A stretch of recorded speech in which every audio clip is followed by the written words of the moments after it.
É impossível ser mais fácil de entender o conceito de luta de classes do que ao se comparar as ideias e propostas de Donald Trump e as ideias e propostas do presidente Lula. Vem comigo nesse segundo vídeo do nosso canal em que, a partir de um ponto de vista anti-imperialista, a gente vai tentar entender qual que é o centro dessa questão toda da polarização. E na verdade é a luta de classes aparecendo na realidade. O presidente Lula passou por 2 procedimentos essa semana e agora já está bem, já está se recuperando, mas provavelmente essa não é a principal questão do último mês do seu segundo ano de mandato. A principal questão foi o ajuste fiscal e a proposta de isenção de imposto de renda para quem ganha até 5 mil, além, é claro, de se cobrar imposto agora, finalmente, de quem ganha mais de 50 mil reais por mês, que aqui no Brasil é beneficiado por diversas isenções, como por exemplo o fato de quem recebe lucros e dividendos aqui não paga imposto. Essa questão toda fez com que o mercado financeiro fosse para cima do governo. A especulação fez com que o dólar chegasse a mais de R$6 e os juros futuros bateram nas alturas. O bolsonarista no Banco Central, Roberto Campos Neto, jogou mais 1% na taxa de juros brasileira, fazendo com que a gente chegue ao segundo maior juros do mundo e fazendo também com que os 70 bilhões que o pacote fiscal proposto pelo ministro da Fazenda, Fernando Haddad, praticamente fossem pelo ralo, porque 50 bilhões vão ser adicionados à dívida bruta brasileira por conta desse aumento de 1% nos juros. Pois é. Diante disso tudo, ficou bem claro que tem um setor da sociedade, os mais endinheirados, aqueles que todo mundo chama de mercado aqui no Brasil, que não gostam nem um pouco do presidente Lula e das suas propostas de tentar colocar o pobre no orçamento e de taxar, de colocar o rico no imposto de renda. A grande verdade é que o presidente Lula representa exatamente o oposto do que o Donald Trump quer fazer lá nos Estados Unidos. E eu vou dar um exemplo muito claro. Ao mesmo tempo que o Lula propõe aqui colocar o rico no imposto de renda, o Trump está falando em reduzir os impostos dos milionários, dos muito ricos, das grandes corporações dos Estados Unidos. Isso é fato que ele já fez lá quando ele era presidente. Ele diminuiu os impostos para quem já era muito rico e essa semana, ao mesmo tempo que recebeu um prêmio da revista Time, ele já anunciou que vai cortar mais uma vez os impostos para quem ganha muito dinheiro e para os grandes empresários americanos. São duas expressões exatamente opostas do que o que a extrema-direita tem a oferecer e do que as forças democráticas e populares, representadas pelo presidente Lula e pelas forças de esquerda, têm a oferecer para a população. Ao mesmo tempo que o presidente Lula, através dos BRICS, em aliança com a China, tenta trazer a desdolarização como uma nova etapa da realidade geopolítica no mundo, Trump está ameaçando taxar esses países, como a gente já viu. Mas esse é um reflexo externo da política que também é interna da extrema-direita. O Trump está fazendo um movimento de ignorar o que prometeu na campanha para as classes menos favorecidas dos Estados Unidos. Lembra até o Bolsonaro aqui no Brasil, né, que fez a turma ficar na fila do osso, fez todos os preços aumentarem em níveis estratosféricos. Hoje em dia, com algum aumento que tem, os bolsominions parecem que sofrem de amnésia do que aconteceu lá no governo Bolsonaro, em que as pessoas ficavam na fila do osso. O fato é que tem um aumento na inflação nos Estados Unidos também, um aumento do custo de vida, e uma das propostas do Trump era fazer um corte no custo de vida da classe trabalhadora. Agora que ele já foi eleito, com uma votação massiva dos trabalhadores, o Trump está dizendo que não é tão fácil assim, não vai ser fácil reduzir o preço das coisas, dos alimentos, de tudo que a classe trabalhadora precisa para sobreviver. Pois é, essa é a extrema-direita. Ela vende para a classe trabalhadora uma ilusão. Ela vende a ilusão de que ela vai proteger os seus interesses. Ela vende a ilusão de que vai governar para os mais pobres. Quando chega lá, ela governa para os mais ricos. É o que o Trump já está anunciando que vai fazer nos Estados Unidos. É o que o Bolsonaro fez aqui no Brasil. Todo mundo sabe disso. Todo mundo viveu isso na pele, mas uma parte da sociedade ainda vive numa realidade paralela e finge que isso não aconteceu. Mas todo mundo se lembra da fila do osso. Todo mundo se lembra das pessoas catando comida no lixo durante o governo Bolsonaro por causa do aumento do custo de vida.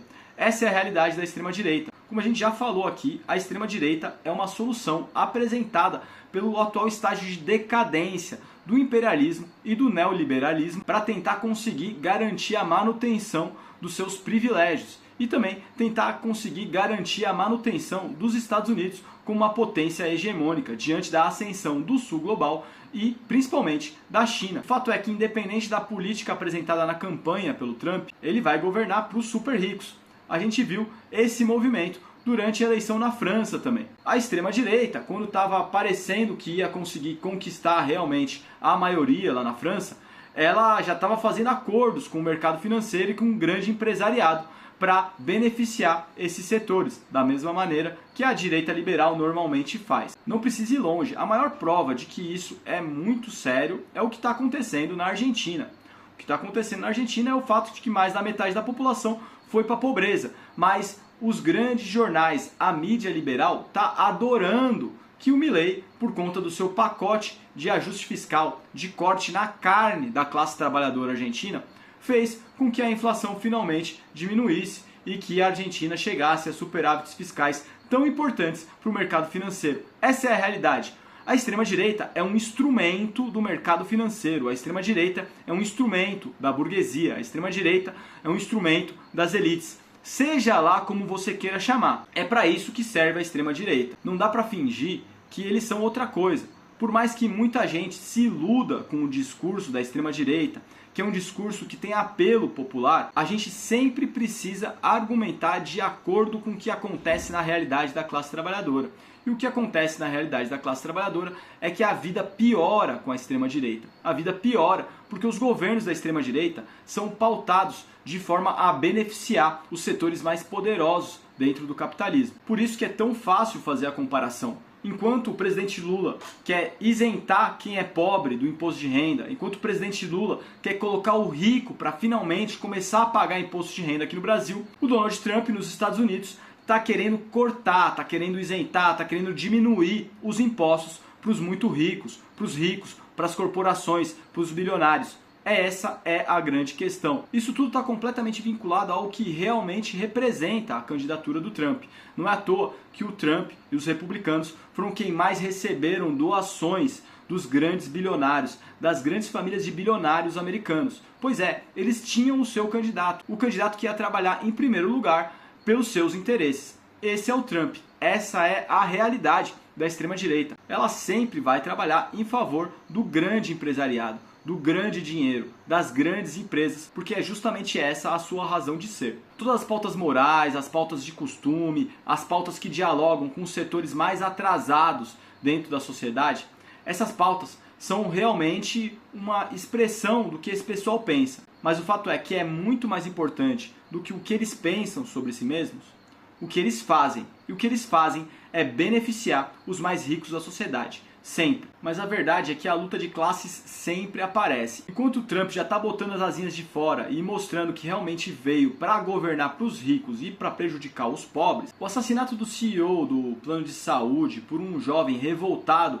com a situação da saúde americana é mais um exemplo do quanto que essa política de beneficiar os ricos, de beneficiar os muito ricos, só vai agudizar a polarização, só vai agudizar a luta de classes. Essa grande empresa, a United Health, é uma das que provavelmente vão ser beneficiadas pelos cortes de impostos que o Donald Trump vai fazer. E tá claro para todo mundo que o Luigi Mangione, que é o rapaz que assassinou o CEO, esse cara, ele virou um herói nos Estados Unidos. Ele virou um herói porque ele fez o que muita gente tinha vontade de fazer e não podia fazer. Simplesmente porque nos Estados Unidos 250 mil pessoas morrem por causa da negativa dada pelos planos de saúde para o seu tratamento. Isso mesmo. Enquanto esse rapaz aí, o Luigi, ele só matou um cara, um CEO, os planos de saúde matam 250 mil pessoas nos Estados Unidos e não tem ninguém revoltado com isso. Muito menos o mercado, o Trump ou qualquer um da extrema-direita aí. Você não vê ninguém falando nada sobre isso. Porque a verdade é a seguinte, essa turma prefere ignorar essa questão. Esse episódio do CEO do plano de saúde provavelmente não vai ser o último. A polarização e a violência nos Estados Unidos aumentam cada vez mais e tendem a piorar com a eleição e o novo mandato de Donald Trump. Ao mesmo tempo, aqui no Brasil, a gente está vivendo uma situação muito absurda. O mercado estava comemorando que o presidente Lula poderia sofrer complicações graves por conta da hemorragia cerebral. Pois é, o mercado estava querendo que o presidente Lula morresse, porque daí ia ser mais fácil aprovar medidas contra os trabalhadores e a favor dos lucros do mercado financeiro. Medidas que a gente sabe, se fosse um governo tipo Trump ou Bolsonaro aqui no Brasil, iam ser aprovadas facilmente, como foi aprovada aqui a reforma da Previdência durante o governo Bolsonaro, que prejudicou milhões e milhões de trabalhadores brasileiros. Essa é a realidade. No fundo, essa questão da polarização entre extrema-direita e esquerda, extrema-direita e socialistas, comunistas, no fundo, essa polarização nada mais é do que a luta de classes, que se expressa hoje nessa radicalização. E a luta de classes hoje está cada vez mais clara, como a gente pode ver comparando o que faz Lula e o que promete fazer o Trump. Ela está cada vez mais clara, não porque a classe trabalhadora está dando uma de Luigi Mangione saindo por aí matando a burguesia. Ela está cada vez mais clara porque as medidas impostas pelo capital, as medidas impostas pelo neoliberalismo são cada vez mais violentas. São cada vez mais violentas contra a classe trabalhadora. E por isso é necessário governos com esse viés de extrema direita para conseguir, ao mesmo tempo em que ilude a classe trabalhadora, ao mesmo tempo que ilude a grande massa do povo a respeito do que está acontecendo, aplica um programa de governo que favorece os grandes bilionários, que favorece o grande capital. Essa é a realidade. E é por isso que esse pessoal tem tanto ódio do presidente Lula, que representa exatamente o oposto de tudo que eles defendem. Esse foi o vídeo de hoje. Muito obrigado pela atenção. Espero contar com vocês aqui na semana que vem. Não esqueça de curtir o vídeo, comentar dizendo o que você achou e também compartilhar para um amigo seu que se interessa por geopolítica e política. Tá certo? Um grande abraço e até semana que vem.